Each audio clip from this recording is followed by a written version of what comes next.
Hello friends, எப்படி இருக்கீங்க? நல்லா இருக்கீங்க போல இருக்குது. நல்லா பார்த்தாலே தெரியுது. ஸோ நம்ம ஏற்கனவே பிரேக் இன் பாயிண்ட் கான்ட்ரிபியூஷன் பார்த்தோம். லாஸ்ட் பிரேக் இன் செஷனில் நம்ம முடிக்கும்போது ஒன்று வந்து break in point at lower லெவலில் இருக்கணும், or margin of safety higher லெவலில் இருக்கணும்னு சொன்னேன். அது நிறைய எக்ஸாம்பிளாக போட்டு காட்டினேன். ஸோ உங்களுக்கு மறுபடியும் இந்த இந்த இதில் இந்த டாபிக் என்னென்னா, எப்படி வந்து மார்ஜின் ஆஃப் சேஃப்டி இம்ப்ரூவ் பண்ணுறது, ஆர் பிரேக் இன் லெவலில் வந்து அட் லோயர் லெவலில் அச்சீவ் பண்ணணும். இதுதான் செஷனு. ஸோ இதில் பார்த்தீங்கன்னாக்கா, இப்போ ஃபார் எக்ஸாம்பிள் ஒருத்தர் வந்து எக்ஸாம்பிள் சொல்ல வச்சுங்களேன். So margin of safety is a indicator or strength. உங்களுடைய ஸ்ட்ரென்த்துக்கு மார்ஜின் ஆஃப் சேஃப்டி ஹையராக இருந்தால் உங்கள் ஸ்ட்ரென்த்து கூட, கம்மியாக இருந்தால் கொஞ்சம் வீக்னஸ். ஏன்னாக்கா உங்கள் ஓவர் ஹெட்ஸ் அதிகமாகுதுன்னு அர்த்தம். உங்களுக்கு ஓவர் ஹெட்ஸு, உங்கள் எக்ஸ்பென்சஸ் அதிகமாகுது. அதனால தான் ஓவர் ஹெட்ஸ் அதிகமானால் தான் உங்களுக்கு மார்ஜின் ஆஃப் சேஃப்டி ஷ்ரிங்க் ஆகும், குறையும். பிரேக் இன் பாயிண்ட் மேலே அடைவீங்க, குறைஞ்ச லெவலில் அடைய முடியாது. ஓகே, புரியுதா? ஃபார் எக்ஸாம்பிள் இங்கே ஒரு 100 ப்ராடக்ட் ப்ரொடியூஸ் பண்ணுறாரு, 30வது ப்ராடக்ட்டில் அவர் பிரேக் இன் அச்சீவ் ஆகிடுது. ஸோ மார்ஜின் ஆஃப் சேஃப்டி எவ்வளோ? 70. ஸோ ஈவன் இப்போ பிரேக் இன் பாயிண்டில் மேலே ஏறிச்சு 40, 50, 50 வரைக்கும் இருக்குது safety, safe. So margin of safety நமக்கு என்னன்னாக்கா ஒரு கைடிங் டூல். அது வந்து ஒரு ஸ்ட்ரென்த்து. அது வந்து எப்படி margin of safety shock absorbing capacity. அது ஷாக் அப்சார்பிங் கெப்பாசிட்டி, அதுதான் மார்ஜின் ஆஃப் சேஃப்டி.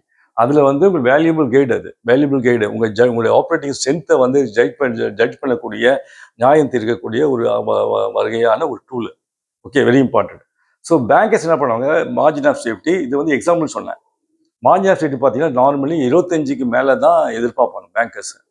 25 கீழே போக மாட்டாங்க. 20 கீழே போச்சுன்னா அந்த ப்ரொபோசலில் தொடவே மாட்டாங்க பேங்கர்ஸு.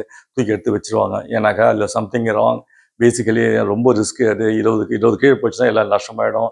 அதனால் அவங்க என்ன பண்ணுவாங்க, இப்போ 25 தான் எதிர்பார்ப்பாங்க. 20 கீழே சுத்தமாக தொட மாட்டாங்க. நல்லதே நல்ல யூனிட் இல்லைன்னு யோசிச்சுருவாங்க. அது மட்டும் இல்லை, அது வந்து என்ன இண்டிகேட் பண்ணுதுனாக்கா, மார்ஜின் ஆஃப் சேஃப்டி குறைய குறைய உங்களுக்கு ஓவர் ஹெட்ஸ் அதிகமாகுது. ஓவர் ஹெட்ஸ் அதிகமாக தான் மார்ஜின் ஆஃப் சேஃப்டி குறையும், பிரேக் இன் பாயிண்ட் கூட வரும். பிரேக் இன் பாயிண்ட் மேலே ஏறினே போகும், மார்ஜின் ஆஃப் சேஃப்டி குறைஞ்சினே வரும். இதுதான். இது கோச்சுனா இது குறையும், இது அதிகமாச்சுன்னா இது குறையும். சிம்பிள். அது ஏற்கனவே சொன்ன லாஸ்ட் டைம்ல உங்களுக்கு எக்ஸாம்பிள் போட்டு காட்டினேன். ஸோ அப்போ வந்து டீப்ல ஸ்டடி பண்ணுறோம். ஏன் மார்ஜின் ஆஃப் சேஃப்டி இவ்வளோ கம்மியாக இருக்குது? பக்கத்து யூனிட் வந்து 30%, 30% மார்ஜின் ஆஃப் சேஃப்டி, நமக்கு 25 தான் வருது. நமக்கு என்ன தப்பு அப்படின்னு ஆராயணும். ஸோ ஓவர் ஹெட்ஸ் நமக்கு எங்கே அதிகமாக இருக்குது, எங்கே நம்ம கோட்டை விடுறோம், எது அதிகமாகுது, என்ன எக்ஸ்பென்சஸ், ரிப்பேர்ஸ் அடிக்கடி வருதா, மிஷினரி அவுடேட் மிஷினரியா, டெக்னாலஜி சரியில்லையா, அடிக்கடி பிரேக் டவுன் ஆகுது, அடிக்கடி இவங்க வரமாட்டாங்க ஒரு லேபரர்ஸு, என்ன ப்ராப்ளம், அது நிற்குது, ப்ரொடக்ஷன் நிற்குது, எக்ஸ்பென்ஸ் கூட வருது, அங்கே கன்சப்ஷன் ஆஃப் பவர் அதிகமாகுது. இதெல்லாம் நிறைய காரணங்கள். ஓவர் ஹெட்ஸ் அதிகமாக காரணம் என்னன்னா எதுக்கு கண்டுபிடிக்கணும், என்ன ரீசன்ஸ். ஸோ அதனால வெரி இம்பார்ட்டன்ட் நமக்கு. ஸோ பேங்க்ல வந்து இந்த margin of safety, shock absorbing capacity, இதுதான் உங்களுடைய ஸ்ட்ரென்த்தை வந்து நிர்ணயிக்கக்கூடிய ஒரு கருவி.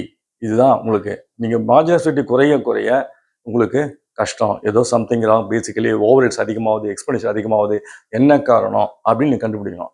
இந்த ஓவர் ஹெட்ஸ் அதிகமானால் அதை எடுக்கிறதுக்கு, அதை ரிகவர் பண்ணுறதுக்கு வால்யூம் ஆஃப் சேல்ஸை இன்க்ரீஸ் பண்ணணும். சேல்ஸில் அவ்வளோ சீக்கிரம் இன்க்ரீஸ் பண்ண முடியாது. எனக்கு போட்டிக்காரன் பக்கத்தில் வந்து இருப்பான். நீங்கள் நினச்ச மாதிரிலாம் அப்படியே சேல்ஸ்லாம் வராது. சேல்ஸ் இன்க்ரீஸ் பண்ண முடியாது. அது பெரிய பிரச்சனை. அதெல்லாம் நீங்கள் என்ன பண்ணணும், கரெக்டாக வந்து ஜட்ஜ் பண்ணி பண்ணணும். ஸோ நமக்கு என்ன சேலஞ்ச் அப்படின்னா, பிரேக் இவன் பாயிண்ட்டு லோயர் லெவலில் எப்படி இன்க்ரீஸ் அடையணும், இல்லாட்டி மார்ஜின் ஆஃப் சேஃப்டி எப்படி இம்ப்ரூவ் பண்ணணும். 2 தான். மார்ஜின் ஆஃப் சேஃப்டி எப்படி இம்ப்ரூவ் பண்ணணும், பிரேக் இவன் பாயிண்ட்டு எந்த லோ லெவலில் நம்ம வைக்கணும், அந்த மாதிரி அந்த இதுதான் இப்போ அதுக்கு ஸ்டெப்ஸ். என்னென்ன ஸ்டெப்ஸு? ஸோ 2 ஒன்று தான். பிரேக் இன் லெவல் குறைஞ்சபட்சம் வச்சா மார்ஜின் ஆஃப் சேஃப்டி கூட வரும். மார்ஜின் ஆஃப் சேஃப்டிக்கு அதிகமாச்சுன்னா margin of break in point level குறையும். ஸோ இதான் ஒன்று தான். So how to improve margin of safety or reduce the break in point at lower level. Okay. So அதுக்கு ஃபர்ஸ்ட் ஸ்டெப் வந்து இன்க்ரீஸ் சேல்ஸ் ப்ரைஸ். சேல்ஸ் ப்ரைஸை increase பண்ணால் உங்களுக்கு profit increase ஆகும். So margin of safety improve ஆகும். ஆனால் sales ப்ரைஸை நினச்சா இன்க்ரீஸ் பண்ண முடியுமா? முடியாது. ஏன்னாக்கா பக்கத்து போட்டிக்காரன் என்ன பண்ணுவான், உங்களை விட கம்மியாக வச்சா மக்கள் அங்கே தான் போவாங்க. ஸோ அதனால் நீங்கள் என்ன பண்ணணும், மார்க்கெட்டிங் சேல்ஸ் ப்ரைஸை வந்து ஜஸ்ட்ல இன்க்ரீஸ் பண்ண முடியாது. நீங்கள் ஒரே ஆள் தான் மார்க்கெட்டில் இருக்கீங்க, நீங்கள் ஒரே ஆள் தான் மார்க்கெட்டிங் உங்கள் ஃபீல்டில் இருக்கீங்க, வேறு யாருமே இல்லை, உங்களுக்கு போட்டியாளரே இல்லை, நீங்கள் மோனோபொலி அப்படின்னா இன்க்ரீஸ் பண்ணலாம். அது ரொம்ப கஷ்டம். ரியல் லைஃப்பில் அது மாதிரி மோனோபொலி சுச்சுவேஷன் வராது. ரொம்ப மெடிக்கல் ஷாப் வச்சுருக்கேன், மெடிக்கல் ஷாப் 2 இருக்குது, 3 இருக்குது, ஒரே தேர்வில் நீங்கள் நினச்ச மாதிரி வைக்க முடியாது. வேறு ட்ரக் கண்ட்ரோலுக்கு பாலிசியில் வந்து நீங்கள் சில தான் டிசைட் பண்ணி கரெக்டாக தான் வைக்க முடியும். நீங்கள் மெடிக்கல் ஷாப் வந்து ஜஸ்ட் லைக் நீங்கள் இன்க்ரீஸ் பண்ண முடியாது. எனக்காக கவர்மெண்ட் ரெஸ்ட்ரிக்ஷன் போட்டிருக்கு. ரெண்டாவது 2-3 கடை வச்சுருந்தா வச்சிங்களேன். இப்போ மெட் ப்ளஸ் ஒன்று இருக்கா, மெட் ப்ளஸ் கடை வச்சு ஆரம்பிச்சிட்டான். என்ன பண்ணுறான், அவனே ப்ரொடியூஸ் பண்ணி அவனே அவன் பிராண்டில் விற்கிறான். அது ஜஸ்ட் பாதி வேலை. ரெகுலர் ஆன்டிபயோட்டிக் பார்த்தீங்கன்னா அது பாதி வேலை. ஆனால் அவனுக்கு என்ன பிரச்சனைனா, அவனுக்கு வந்து வால்யூம் இன்க்ரீஸ் பண்ணும் அடுத்த ஸ்டெப்ஸ். ஸோ இல்லைனா இது பண்ண முடியலன்னா நெக்ஸ்ட் ஸ்டெப் என்ன பண்ணணும், வால்யூம் ஆஃப் சேல்ஸ் இன்க்ரீஸ் பண்ணணும். வால்யூம் ஆஃப் இது இன்க்ரீஸ் பண்ணலாம். டிஸ்கவுண்ட் கொடுத்து அட்ராக்டிவ் ஃபீச்சர் பண்ணி எக்ஸ்ட்ரா வேல்யூ அடிஷன் கொடுத்து ஒரு ப்ராடக்ட்டு அதெல்லாம் பண்ணும்போது வால்யூமாகவும் இன்க்ரீஸ் பண்ணலாம். ஃபார் எக்ஸாம்பிள் சோஃபா வருது, சோஃபா கம் பெட்னு வருது. அது சோஃபா எடுத்து நீங்கள் அப்படியே கன்வெர்ட் பண்ண பெட் ஆகிடும். எனி ரிலேட்டிவ் வந்தால் கூட டக்குன்னு படுக்க போட்டுடலாம். நீங்கள் அதுக்குன்னு சொல்லிட்டு ஒரு பெட்டை தயார் பண்ணலாம், கட்டில் தயார் பண்ணலாம் தேவையில்லை. ஸோ அது அடிஷ்னல் ஃபீச்சர்ஸ். ஸோ அது மாதிரி எக்ஸிஸ்டிங் ப்ராடக்ட்டை வந்து சேல்ஸ் எக்ஸிஸ்டிங் ப்ராடக்ட்ஸை நீங்கள் இன்க்ரீஸ் பண்ணலாம். இன்க்ரீஸ் பண்ண எப்படி, மார்க்கெட்டிங் எங்கே ரீச் ஆகலை, யாருக்கிட்ட ரீச் ஆகலை, எந்தெந்த செக்மெண்ட்ஸில் நீங்கள் ரீச் ஆகணும், எஜுகேட்டட் பீப்புளுக்கு ரீச் ஆகணுமா, பணக்காரனுக்கு ரீச் ஆகணுமா, ஏழைகளுக்கு ரீச் ஆகணுமா, படித்தவனுக்கு ரீச் ஆகணுமா, படிக்காதவனுக்கு ரீச் ஆகணுமா, எப்படி ரீச் ஆகணும், அதெல்லாம் யோசிக்கணும். நிறைய வேலை இருக்குது. இது சாதாரணமாக இல்லை. Increase the volume of existing products. Okay, அது வந்தால் சேல்ஸ் இன்க்ரீஸ் ஆகும், ப்ராஃபிட் இன்க்ரீஸ். 2 விதமாக, ஒன்று ப்ராஃபிட் இன்க்ரீஸ் பண்ணி 2 காரியம். ஒன்று சேல்ஸ் டர்ன் ஓவர், இல்லாட்டி ப்ரைஸு கஷ்டம் சொன்னேன். இதை பண்ணலாம். ஏங்க இப்போ போகாத இடத்துக்கு போகலாம். இப்போ பார்த்தீங்கன்னா இன்சூரன்ஸ் கம்பெனி எல்லாமே ரூரலில் போய் உட்காந்துருக்கானுங்க. ஏன் ரீசன் ரூலில் உட்காந்துனாக்கா அங்கே தான் பணம் ஜாஸ்தியாகுது, மக்கள் விழிப்புணர்வு இல்லை, அங்கே விற்கலாம்னு சொல்லிட்டு. ஏன்னா அர்பனில் நிறைய போட்டி. ரூரலில் வந்து எல்லாம் ரூலில் போய் நிற்க முடியாது. ஆனால் இப்போ என்ன இன்சூரன்ஸ் கம்பெனி எல்லாமே ரூலில் போயிட்டானுங்க. ஃபார்மர்ஸ்ட்டை இப்போ கண்டக்ட் பண்ணுறானுங்க, இது ப்ராடக்ட் விற்கிறானுங்க, existing products. So you to make இது அவென்யூஸ், என்ன ஏரியாஸில் நீங்கள் இன்க்ரீஸ் பண்ணலாம். ஸோ சேல்ஸ் அது நிறைய ஸ்ட்ராட்டஜி, அது ஸ்மால் விஷயம் இல்லை. ஆனால் இது பண்ணினாக்கா நீங்கள் மார்ஜின் ஆஃப் சேஃப்டி இம்ப்ரூவ் பண்ணலாம். 3வது, substituting the existing product lines with more product marketable profits. எது எக்ஸிஸ்டிங் லைன்ஸில் எது ப்ராடக்ட்டை ஓடலையோ அதை டிஸ்கார்ட் பண்ணிட்டு எது ஓடுதோ அதை அதிகமாக ஃபோக்கஸ் பண்ணணும். பார்த்தீங்கன்னாக்கா இப்போ அமேசானை பார்ப்பான், 2-3 ஷர்ட் இன்ட்ரடியூஸ் பண்ணுறான். அந்த ஷர்ட்டில் எது வால்யூம் போலையோ அதை கொஞ்சம் கொஞ்சமாக இறச்சி க்ளோஸ் பண்ணிடுறான். எது அதிகமாக போதோ அதை இன்ட்ரடியூஸ் பண்ணுறான், அதை ஃபோக்கஸ் பண்ணுறான். பிகாஸ் அதுதான் விலைக்கு போகுது. ஒரு ஸ்வீட் கடை வச்சுருக்கேன், ஸ்வீட் கடையில் 4 ஸ்வீட் செய்கிறீங்க, 4 ஸ்வீட்டில் ஒரு 2 ஸ்வீட்டு ஓஹோன்னு ஓடுது, 2 ஸ்வீட் ஓட மாட்டேங்குது, அந்த ஸ்வீட்டை குறைச்சிருங்க. அதே மாதிரி பேக்கரி ஐட்டமு பஃப் கூட போதா, பிரெட்டு கூட போதா, இல்லாட்டி வந்து பர்கர் கூட போதா, எது கூட, அது நீங்கள் அதுக்கு வந்து ஃபோக்கஸ் பண்ணணும். அப்படி ஃபோக்கஸ் பண்ணும்போது சேல்ஸ் இன்க்ரீஸ் ஆகும். சேல்ஸ் இன்க்ரீஸ் ஆகும், ப்ராஃபிட் இன்க்ரீஸ் ஆச்சா margin of safety will improve. Okay, புரியுதா?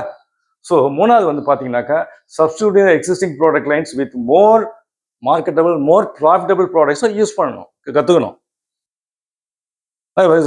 சொல்லணும். எது மோர் அதிகமாக ஓடுது அது. அதுக்கடுத்து reduction of fixed cost. Reduction of fixed காஸ்ட்னா டெக்னாலஜி ரிடக்ஷன் ஆஃப் ஃபிக்ஸட் காஸ்ட்னா போக போக தான் வரும். அது ஃபிக்ஸட் காஸ்ட் எஃபிஷியண்டாக யூஸ் பண்ணும்போது ஃபிக்ஸட் காஸ்ட் குறையும். ஃபார் எக்ஸாம்பிள் நல்ல மிஷின் வாங்குறீங்க, நல்ல அவுட்டேட் மிஷின் வாங்கினா திருப்பி ரிப்பேர் ஆகும். ப்ரொடெக்ஷன் வராது, வேண்டிய ப்ரொடியூஸ் அச்சீவ் பண்ண முடியாது. ஸோ லாஸ் தான் ஆகும். Margin of safety will be brought down.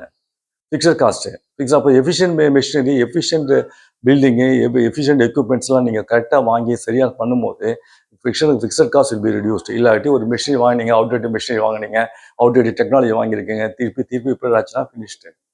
Over rates அதிகமாகும், margin of safety will be brought down. So reduction of fixed cost ஒன்று, efficient use of machinery, fixed assets and buying efficient fixed assets ஒன்று. ரெண்டாவது, அந்த fixed assets handle பண்ணக்கூடிய efficient ஆளுங்க வேணும். எல்லாம் போய் கையை விட்டு இப்போ எல்லாத்தையும் போட்டு உடச்சி முடிஞ்சுன்னா கதை கந்தல், அவ்வளோதான் ஃபினிஷ்டு. ரெண்டாவது. 3வது முக்கியமாக ஃபிக்ஸட் காஸ்ட், இல்லை ஃபிக்ஸட் காஸ்ட்டை வேரியபிள் காஸ்ட்டாக கன்வெர்ட் பண்ணிடலாம். எப்படி? For example sales commission. ஒரு கம்பெனி அப்படின்னா கொடுத்தா சேல்ஸ் கமிஷன் 10,000 ரூபா மாதத்துக்கு. அவன் விற்கிறானோ இல்லையோ 10,000 ரூபா சேல்ஸ் கமிஷன் ஃபிக்ஸ்ட் அமௌண்ட். அவன் ஓடுவான் பண்ணுவான். ஆனால் அவனுக்கு கரெக்டாக 10,000 ரூபா அவனுக்கு மாதத்துக்கு வந்துடும். 10,000 ரூபா ஏர்ன் பண்ணுவான். ஆனால் என்ன பண்ணிட்டான், அந்த ஃபிக்ஸ்ட் காஸ்ட்டை வேரியபிள் காஸ்ட்டை கன்வெர்ட் பண்ணிட்டான். உங்கள் சேல்ஸ் பொறுத்து உங்களுக்கு கமிஷன் 55% அப்படின்னு போட்டான். ஸோ சேல்ஸ் இன்க்ரீஸ் ஆகும், வேரியபிள் காஸ்ட்டும் வந்துடும். So margin of safety will improve. So conversion of fixed cost in variable cost சில ஏரியாஸ், எல்லா ஏரியாஸ்லாம் பண்ண முடியாது. இப்போ நம்ம சேல்ஸ் கமிஷன் சொன்னேன் இல்லையா, அது மாதிரி நீங்கள் யோசிக்கணும் உங்கள் பிஸ்னஸில் எது ஃபிக்ஸட் காஸ்ட்டை நீங்கள் வேரியபிள் காஸ்ட்டை கன்வெர்ட் பண்ண முடியும். அது பண்ணால் easy. Margin of safety will be improve, fixed cost will be reduced. Okay, so அது ஒன்று. அதுக்கு அடுத்தது reduction variable cost. Variable cost எப்படி? Efficient use of machine, material.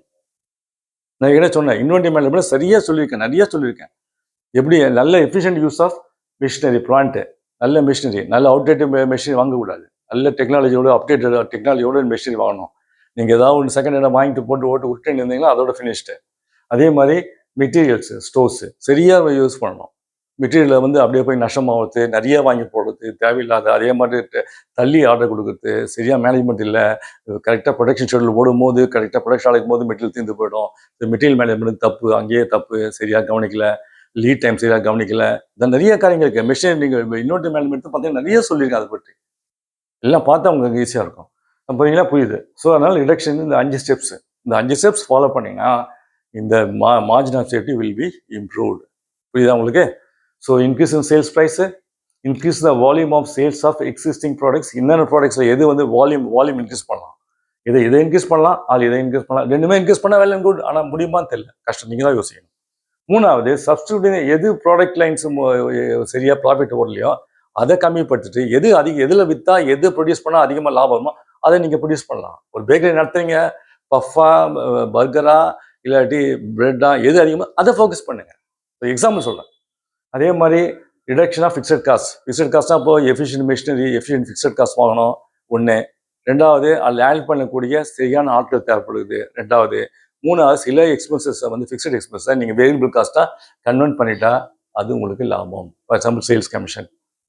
Okay, அதுக்கு அடுத்தது வேரியபிள் காஸ்ட் எஃபிஷியண்டாக எப்படி மேனேஜ் பண்ணோம்? சரியான மிஷினரி, சரியான ஆட்கள், சரியான மெட்டீரியல் மேனேஜ்மெண்ட், இதெல்லாம் நீங்கள் பண்ணும்போது நீங்கள் மார்ஜின் ஆஃப் சேஃப்டி இம்ப்ரூவ் பண்ண முடியும். பிரேக் இன் பாயிண்ட் லோ லெவலில் குறைக்கப்படும். ஸோ உங்கள் ப்ராஃபிட் வில் இம்ப்ரூவ். உங்களுக்கு புரிஞ்சுருக்குன்னு நினைக்கிறேன். Please write to me, please give suggestions. ஒன்றுமே எதுவுமே பார்த்துட்டு அப்படியே விட்டுறீங்க. எனக்கு மோட்டிவேட் பண்ண மாதிரி ஏதாவது எழுதுனா கமெண்ட் வச்சா தான் எனக்கு சந்தோஷமாக இருக்கும். So till we meet next time. Thank you. God bless you. Thank you.